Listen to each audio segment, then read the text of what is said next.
Assalamu alaikum dear students, my name is Sabah and I am here to teach you biology class 9। आज हम पढ़ेंगे chapter number 2 के exercise के MCQs, जिनमें से सबसे पहला एमसीक्यू है जी, which of the following taxonomic ranks represent the broadest rank. यानी टेक्सोनोमिक रैंक्स में से सबसे हाईएस्ट जो रैंक है वो कौन सा है, तो वो है जी option D, domain. Second one is which characteristic is unique to organisms in the domain Archaea. Domain Archaea में पाए जाने वाले जितने भी ऑर्गेनिजम्स हैं उनकी सबसे यूनिक जो है वो खसूसियत क्या है।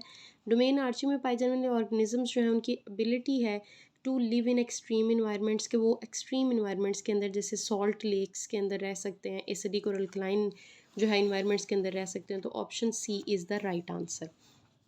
Next one is which of these statement is not related to bacteria. इनमें से कौन सी जो है वो स्टेटमेंट बैक्टीरिया से रिलेटेड नहीं है, तो ऑप्शन डी।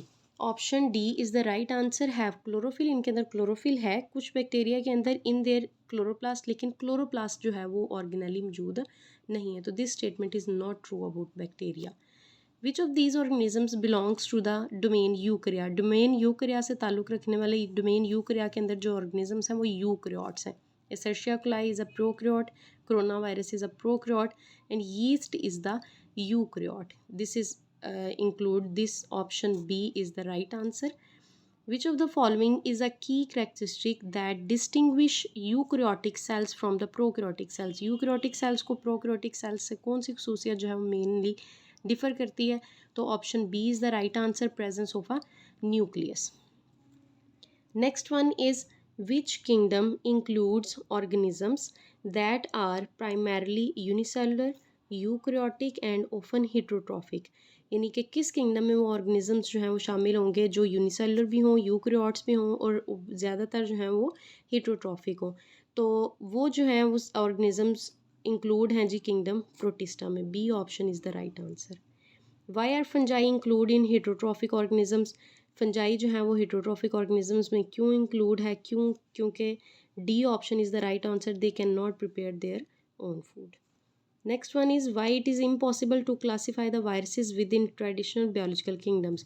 यानी वायरसेस को जो है वो 5 किंगडम्स के अंदर इंक्लूड क्यों नहीं किया गया, तो उसकी मेन रीज़न है they lack cellular structure and organise. यानी कि दे आर ए सेलुलर, ये सेलुलर है, इनके अंदर ये सेल से मिलके नहीं बने होते, इनके अंदर ऑर्गेनाइज नहीं होती, इसलिए they are not included in the 5 kingdom classification system.